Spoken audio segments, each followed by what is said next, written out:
Chapter 6. The Witch, the Wyvern, and the Woodland. They came to him not as a challenge, not as a test, not as an ambush dressed up as curiosity. It was an invitation. Messages first, quiet ones, respectful. People asking if Danny would come and speak, not perform, not entertain. Just stand and say what he had already been saying about land, about gods, about why the earth doesn't belong to any man and never has, about why nature isn't something to be exploited, extracted, or fenced into submission, but something sovereign in its own right, alive, watching, worth defending. So Danny went, not dressed up, not toned down, not trying to be palatable. The off-grid Norseman stood in pagan spaces and spoke the truth the way it actually lives, rough-edged, unpolished, and honest enough to make people uncomfortable if they were lying to themselves. He spoke about gods and goddesses, not as costumes or mythological mascots, but as forces, patterns, currents older than language, and far less forgiving than men who thought paperwork gave them dominion over soil and water. He said humans don't own the land, they belong to it, and their role isn't to rule it, but to stand between it and those who would strip it bare. And he didn't ask anyone to agree. That's why it worked. The pagans didn't flinch. They didn't posture. They didn't circle him like something to be assessed.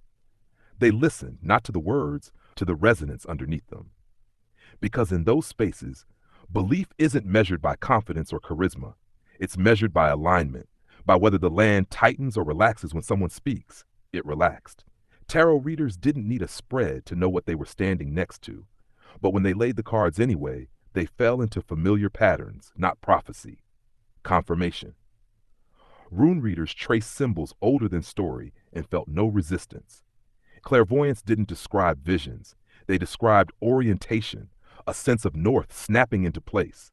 And then Tree stepped forward, a high priestess, another dragon, not ceremonial, not decorative, the kind of priestess whose authority comes from long relationship with land and ritual.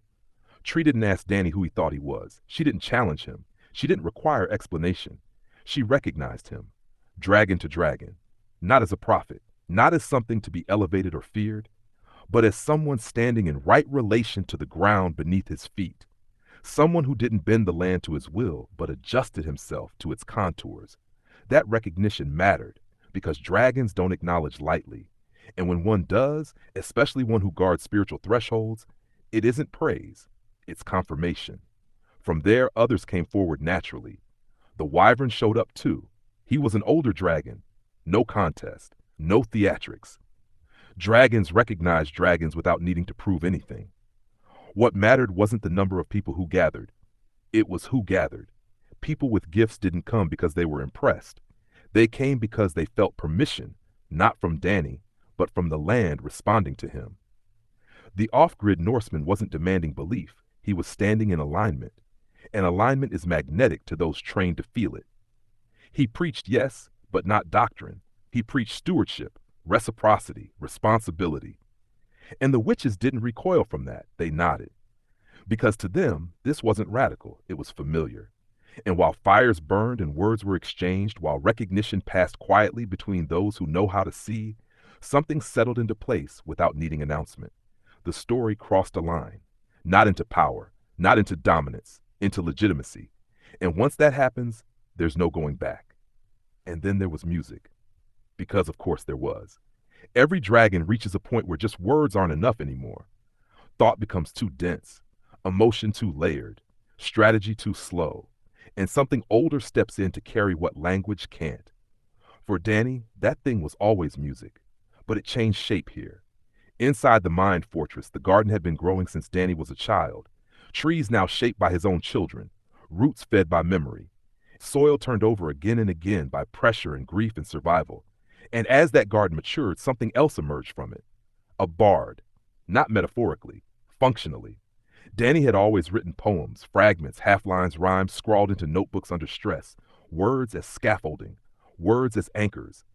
But now the garden didn't just grow trees, it grew sound, melody, rhythm, structure.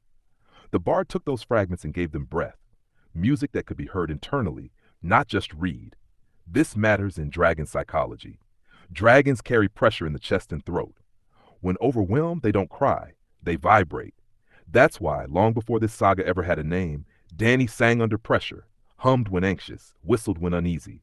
Nursery rhymes, Christmas carols, simple childhood melodies, not because of nostalgia, but because repetition opens a gate. Those songs were never about childhood. They were shortcuts, triggers, keys to the garden. A dragon hums not to soothe others, but to regulate fire. A Capricorn dragon does it instinctively, grounding excess force through rhythm so the system doesn't crack. One melody, repeated, pulls him out of threat and back into cultivation, back into trees and paths and shade. And now that internal mechanism had evolved. The bard didn't just soothe anymore, it expressed. Externally, music began to take on weight too, not as background noise, not as distraction, but as reinforcement. Danny discovered narco. Narco's music didn't calm the dragon, it fed it. Not recklessly, not chaotically, positively, purposefully. The kind of sound that doesn't sedate but sharpens, that doesn't numb pressure. That's what gives it direction. This is important. Dragons don't need pacifying, they need containment with momentum. Narco's music did exactly that. It threw fuel onto the fire, but it was clean fuel, reinforcement, not explosion. It said, "You're not mad, you're not alone, and this intensity has somewhere to go." And the bar listened. Internally, melodies grew stronger, more defined, less fragmented. The garden responded, paths widened. The bar learned how to translate pressure into form, chaos into cadence, thought into sound. This is how dragons survive long arcs, not by slowing down, by finding rhythm. And just like everything else in this story, what started internally didn't stay there. Music bled outward. It became part of how Danny moved through the world, how he prepared, how he held himself steady while momentum gathered around him. It wasn't entertainment, it was architecture. Another pillar of the fortress, another way of keeping fire from tearing the walls apart. If the witches recognized him through alignment, music was how the dragon recognized himself. And once a dragon finds his rhythm, the story doesn't quiet down. It sings. By this point, something else had begun to happen inside Danny. Something quieter than the gatherings, heavier than the words, and far more dangerous if mishandled. He wasn't just listening anymore. He was reading. Runes first, then cards. Old instruments of pagan origin that felt familiar long before they felt learned. Echoes of his mom's traveling years, of tables set up in borrowed spaces, of symbols handled with respect rather than superstition. These weren't party tricks to him. They were languages, ways of deciphering pressure, ways of letting the world speak back without drowning in it. And Omnishield became a focal point, not a mystical fantasy hill. A signal point, a place where Danny could sit between inputs and let them pass through symbol rather than straight into the nervous system. Runes didn't tell him what to do, they showed him where energy was already moving. Cards didn't predict, they reflected. They slowed the world down just enough for a dragon to see shape instead of threat. At the same time, music stopped being something he merely consumed. Lyrics didn't pass through him anymore. Lines lodged themselves where language normally failed. Melodies unlocked rooms the mind alone couldn't reach.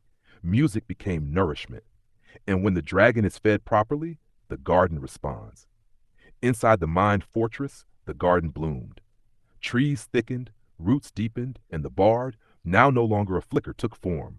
The bard began to sing back the past, old situations, unresolved tensions, memories that had nowhere to go.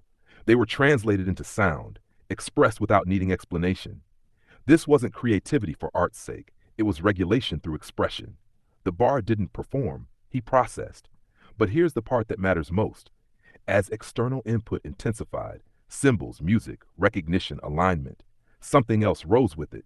Power, not authority, not leadership, ego.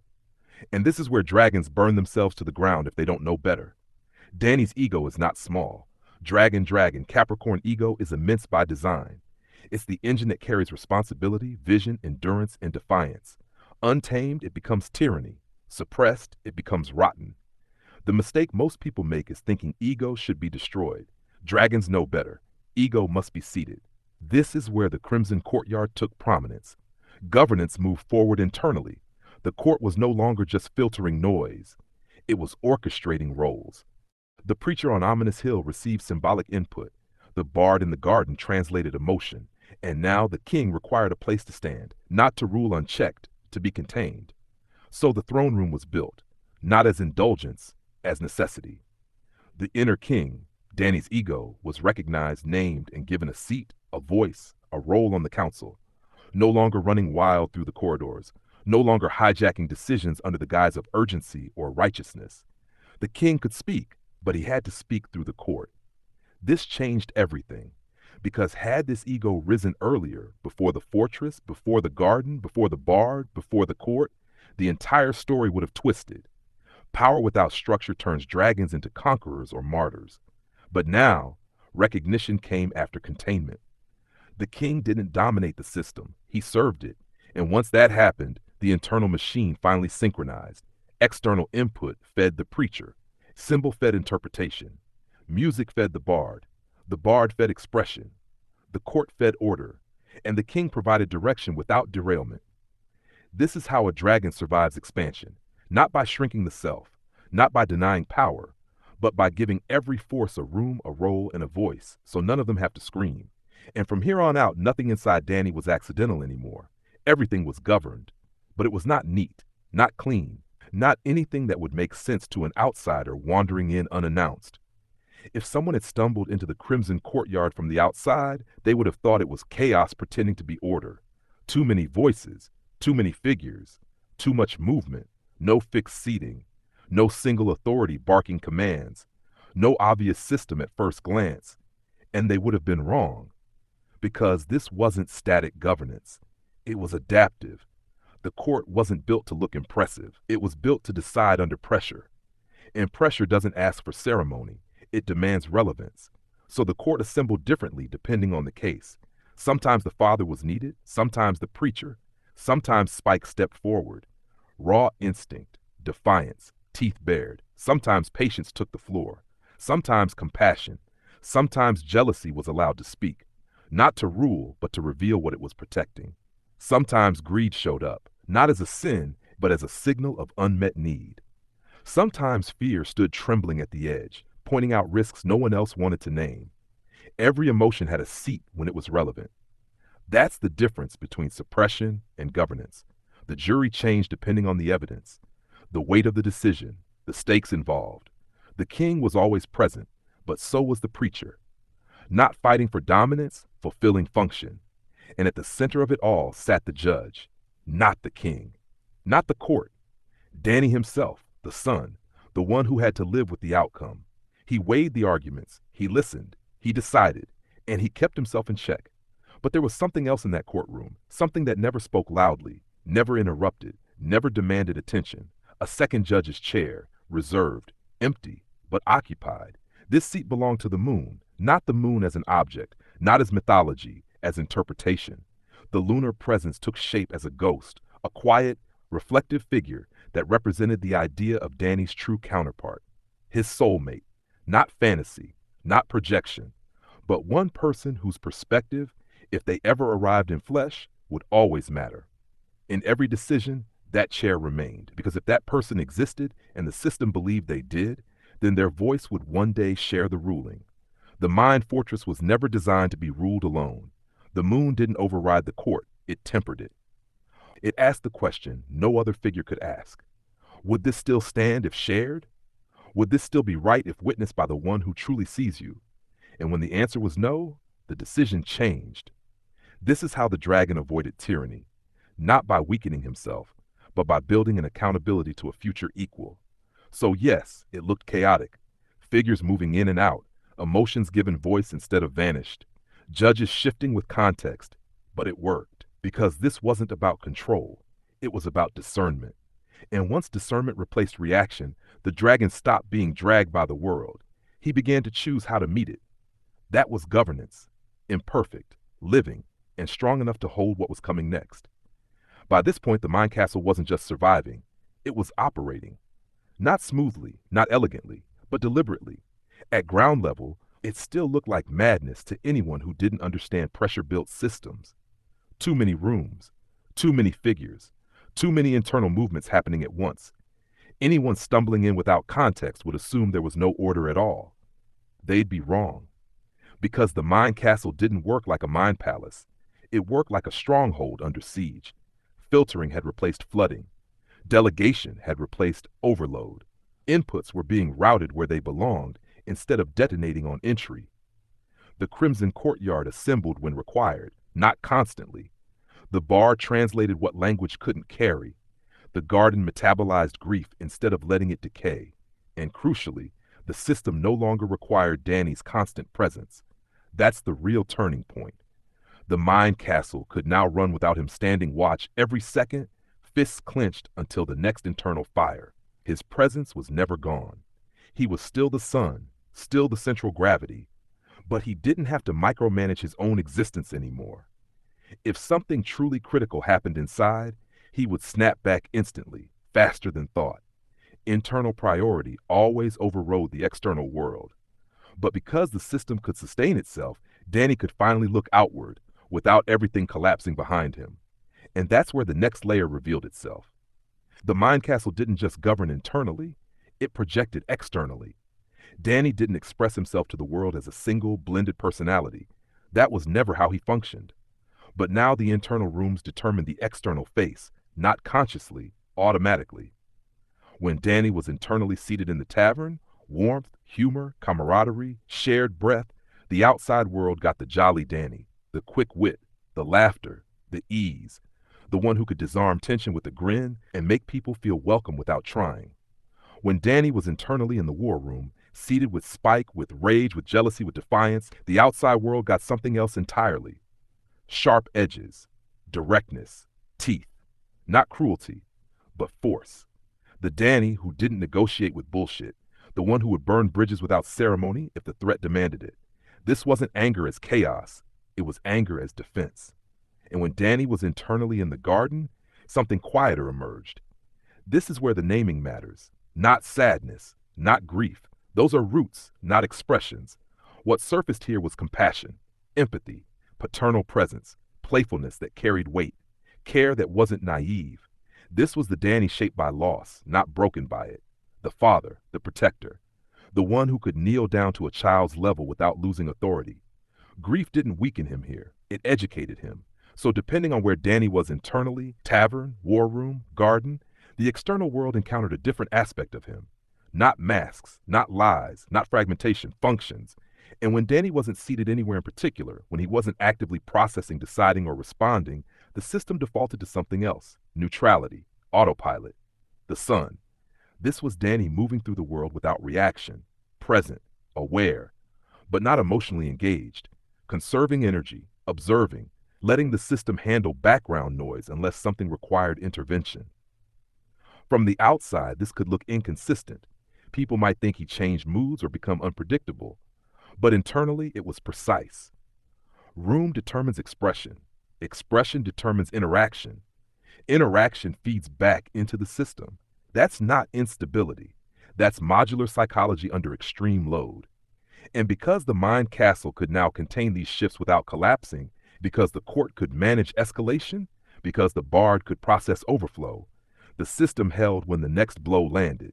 Lee was pregnant, and the little boar was born, but then came the second separation. She left, and she took him with her. But before, that kind of rupture would have shattered the whole structure, pulled the dragon apart at the seams. This time it didn't. Danny had already felt this type of grief carve parts of him away before, too many times, in irreversible ways. It still hurt, deeply, of course it fucking did. But the mind castle held, the court assembled, the king stayed seated, the moon's chair remained, empty, present, unoccupied. The garden absorbed what couldn't be spoken. The bar translated pain into something survivable. Danny stayed standing, not victorious, not healed, but intact. Because what comes next doesn't test survival, it tests sovereignty. And this is where the Chinese psychology stops being decorative and starts being diagnostic. Because Lee was a snake dog Aries. Snake energy karmically does not arrive to soothe or settle. Snakes arrive to activate unfinished lessons. They don't build homes, they test foundations. They surface truth by applying pressure where it hurts most, where denial still lives. Snake doesn't care if you're ready. Snake cares if you're honest. Dog energy brings loyalty, yes, but it also brings moral rigidity, a sense of right and wrong that doesn't bend easily. When dog bonds, it bonds deeply, but when dog judges, it judges absolutely. Add Aries fire to that mix and you get immediacy, confrontation, urgency, everything now, everything felt, nothing deferred. That configuration does not coexist peacefully with the dragon Capricorn. Double dragon is force multiplied, presence compounded, gravity so strong it reorganizes the room whether it wants to or not. Capricorn stretches time, blinks in decades, holds tension without release, builds systems meant to survive long after emotion has burned itself out. When those two archetypes collide, the result is in harmony. It's ignition. The relationship was intense because it was designed to be. It felt inevitable because it was karmic. It moved fast because Aries doesn't wait. And it burned hot because Snake doesn't drip truth. It injects it. And then there was his new sun. Her taking him wasn't just loss. It wasn't just heartbreak. It was a line drawn in the sand of destiny. In karmic terms, that act established precedent, a cycle, a lesson that would echo forward. Dragons cannot anchor sovereignty through possession, not of land, not of people, not even of their children. Capricorn dragons must learn the most brutal discipline of all, to remain present without control, to love without claiming, to stand without gripping. This wasn't punishment, it was curriculum. At the same time, internally, the mind castle was still stabilizing. The system was functional, yes, but still learning its own authority. That learning expressed itself in cycles. 3 dominant expressions rotated through the surface, each taking turns at the reins. Not sadness, not anger, not happiness. Those labels are too blunt. What Danny cycled through were grief, fury, and vitality. Grief was depth, weight, memory, the place where loss was stored and meaning extracted. This was where empathy came from, where patience was learned the hard way. Music lived here, not as performance or entertainment, but as expression. Sound was one of the few ways grief could move without turning inward and calcifying. This was not a state people were drawn to, but it was the one that shaped everything else. Fury was boundary, readiness, teeth. This was the war room state, alert, decisive, uncompromising. Fury didn't explain itself and it didn't soften its edges for comfort. It wasn't emotional chaos, it was controlled threat, necessary, effective, and intimidating enough that most people instinctively kept their distance when it surfaced. Vitality was a social face, lighthearted, quick-witted, able to take a joke, make one sharper, and keep things moving. This was the Danny people orbited, the version that laughed, connected, disarmed tension, and made intensity feel survivable. Vitality wasn't shallow, it was strategic. It allowed engagement without exposure. It was the easiest doorway in, and the one most people mistook for the whole house. Each state was necessary.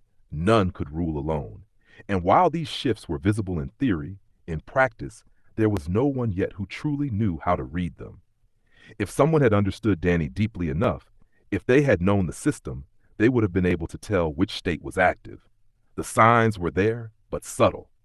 A change in the eyes, a shift in cadence, a slight alteration in the emotional gravity of the room, a moment of silence where laughter usually sat, a sudden edge where warmth had been seconds before. But the keys to those states were complex. Understanding them required patience, observation, and a tolerance for contradiction that most people simply didn't have. The wavelength wasn't obvious, the access points weren't intuitive, and without that understanding, people only ever saw fragments, never the whole mechanism. So the dragon remained unread, and a snake dog frequency didn't stabilize that process. That's the quiet truth that took time to surface. She had a room in the tower, undeniably. She shaped the structure, she altered the architecture, but she did not fit the lunar ghost. Her frequency did not echo Danny's frequency. It didn't resonate back. It didn't reflect. Not because she was wrong, but because she was tuned differently. She wasn't the moon. Subconsciously, long before Danny could name it, the system already knew. The court sensed it. The bard hinted at it through unresolved melodies. The lunar seat remained symbolic rather than occupied, no matter how fiercely they wanted alignment to form through effort, sacrifice, or sheer willpower. You cannot force someone into the role of the moon. And that's why it didn't work. Not because of failure, because of truth. But karma doesn't conclude lessons neatly. Snake energy doesn't vanish once the message is delivered. It returns. And she did. She came back to the woodland. And when she returned, they didn't face old enemies. They faced something entirely different. Not authority, not councils, not men with badges or letters. A plague, a sickness that shut paths, froze movement, isolated territory. A force that didn't challenge power directly but strangled it slowly. That tested not courage but endurance. Not defiance, but cooperation. Waywood in lockdown. The land went quiet. And that's where the story turns again, because dragons are forged in fire, but kingdoms are tested in stillness.